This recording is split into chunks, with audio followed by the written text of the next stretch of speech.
going to do is we're going to rediscover the obvious. If it isn't going to turn out to be obvious when we're done, then it probably wasn't right. And so this is going to be a rediscovery of what it's hard to believe isn't known.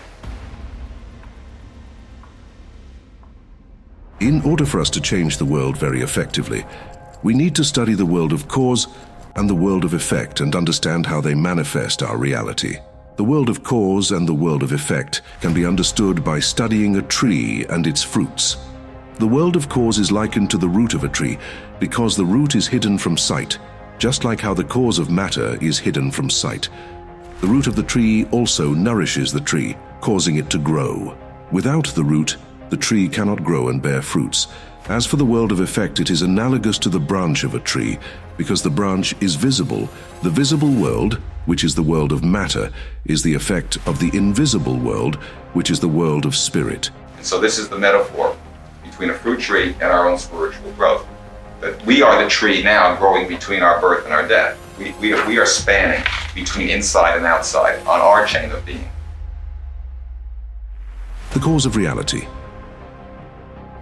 In Kabbalah, there are two cosmic trees that symbolize the structure of the universe. One is upside down, and the other is right side up. The upside down cosmic tree is the one that I will focus on in this video because comprehending how this tree works will empower us to change the world more effectively. The upside down cosmic tree is a very important symbol in many religions. For example, in the Bhagavad Gita, the upside down cosmic tree is called the Ashvattha tree. In relation to the cosmos, the roots of the upside-down cosmic tree are located in the upper world or spiritual realm, and its branches are located in the lower world or material realm.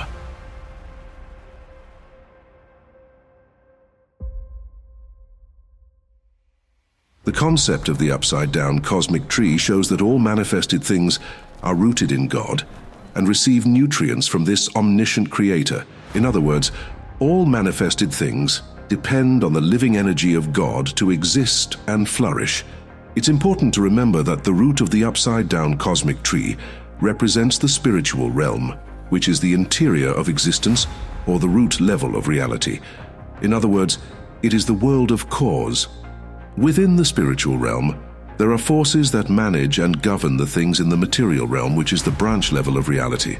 We're going to be talking about how we generate letters of the alphabet. We'll be talking about the meaning of sacred alphabets and their relationship to both the physical world and to the spiritual world. And that's the primary model, the relationship of the two parts of reality. We exist in an external reality, physical reality, and we have an internal reality, our consciousness. Anything that exists in the branch level of reality is the direct result of a force in the root level of reality. Therefore, the branch is the world of effect, which is the external part of reality and has no power on its own. Think of the branch like raw material, waiting for someone to convert it into something useful. The branch, which represents the material realm, contains the raw material to receive the will of the upper force of the root. Because of this, the branch has no power to change anything and only exists as a result of the upper force. Therefore, the only way to change anything effectively in the material realm is to rise to the root and influence its spiritual force to change the raw material of the branch. Unfortunately, when it comes to changing reality, most people are striving to change reality through the branch, which is the effect or the consequence. What they don't realize is that changing reality through the branch is not very effective because it's like pulling a weed and leaving its roots behind to regrow. In order to change the effect or the consequence effectively, we need to influence the cause, which is the root.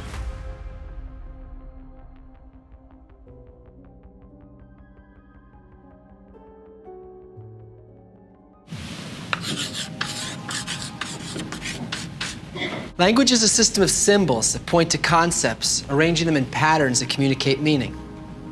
Great. What's meaning? For us, sensation is meaning. At our core, sensation is the only thing we get or don't get about what we read.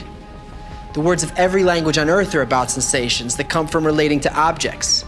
Even our words for emotions are only about things. If you're hungry, it's not just hungry. You're hungry for a salad. You're hungry for something. There's always a thing associated with that feeling. But What if you're expressing sensations that come from relating to forces that manage this world? Forces that aren't things, but influences you can't see, because by definition, an influence is above or beyond the things that it influences. And what if you're writing a book?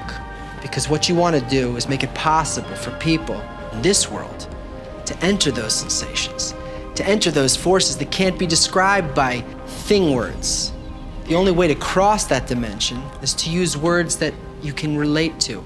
Use words from this world, but use them and work backwards up to the world of those influences. This is what the Kabbalists did when they wrote the Zohar. They created a cross-dimensional language called the language of branches. So, the world we live in is the world of outcomes. Everything we see, everything that happens here, is the result of what already happened here. Down here is time, space, and our world. People, places, things, the objects and events of this world. It includes your feelings, it includes your thoughts. This is the outside of existence, the branch level of reality. These are the forces that manage the objects. This is the inside of existence, the causal, the root level of reality. There's nothing on the branch level that isn't the direct result of an upper force. It's said there's not a blade of grass that doesn't have an angel above it that strikes it and tells it to grow. These forces, they're expressions of a single giving field of intention that never changes. And this type of intention is the only thing that can create. The branch has no power in itself. It's all just raw material. It's like the wax after the imprint of a seal. The only thing it can be is what the seal imprinted into it. Boom. It's too late. It can't change anything. The raw material, it's the will to receive. It doesn't have its own existence. It only exists as a result of the upper force. So, the only way to change anything is to rise to the root level. But, until I start sensing the fixed upper intention, I can't escape this world.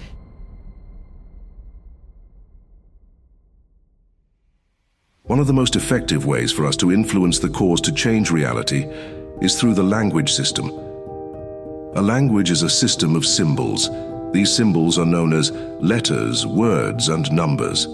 Symbols point to concepts and allow us to channel our thoughts and emotions to others through the art of communication. Because letters, words, and numbers can channel thoughts and emotions, they can be used to connect us to the higher worlds and influence their forces. They also have the power to program our minds. Our collective mind is the central processor of our reality. It works similar to a central processing unit, also known as a CPU. Therefore, when we know how to use letters, words, and numbers to program our minds in a positive way, we can cause reality to change for the better.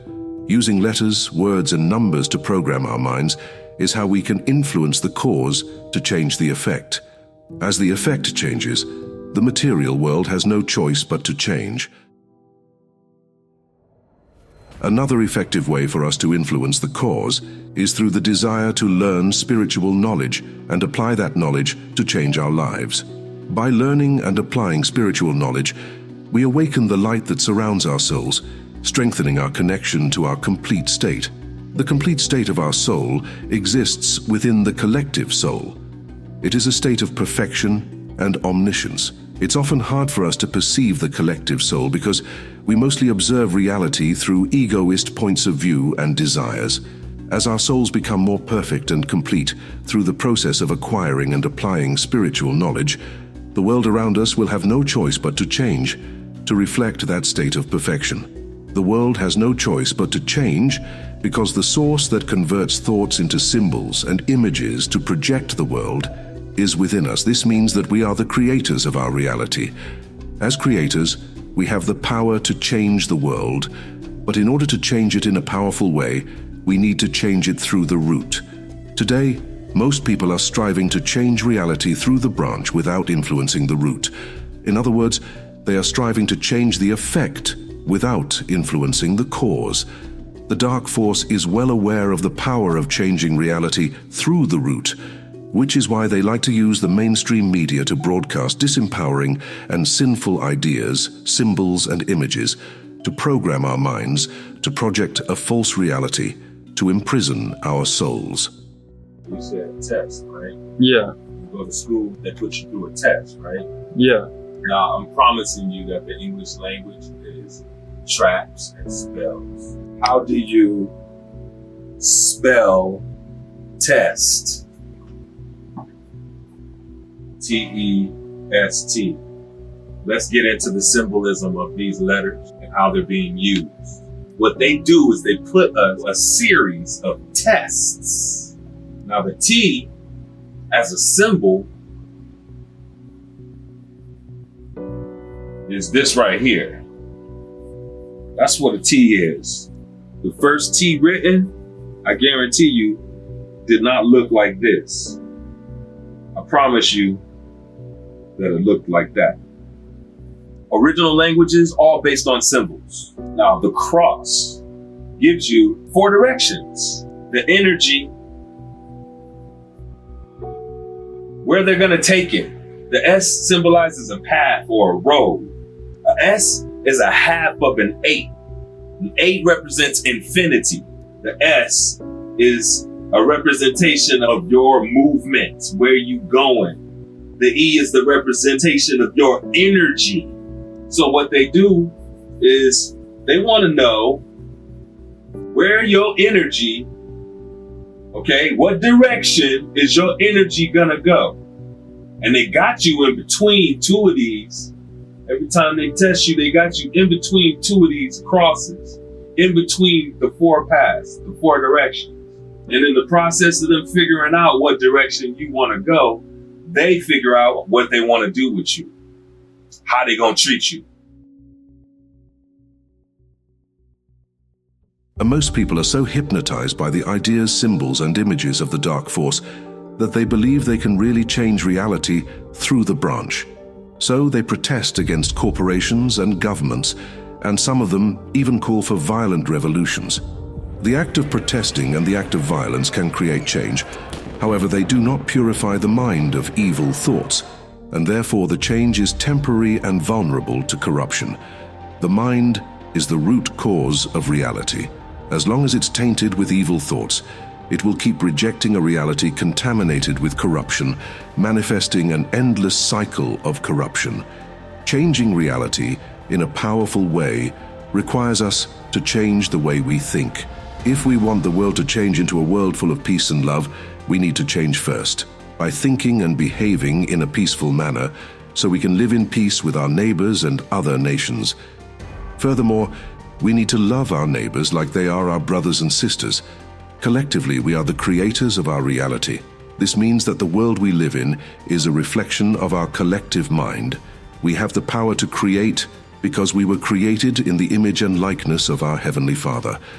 And because we are creating our reality, everything that is happening in our reality, whether good or evil, is manifested from our collective mind, which is the cause of our reality.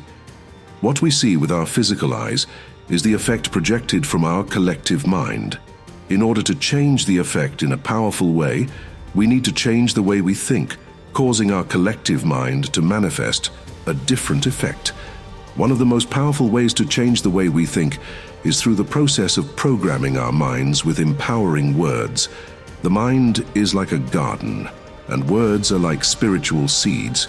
Therefore, when we learn how to use words wisely, we can sow good seeds in our minds to grow a beautiful garden full of good fruits for us to reap, manifesting a world free of corruption.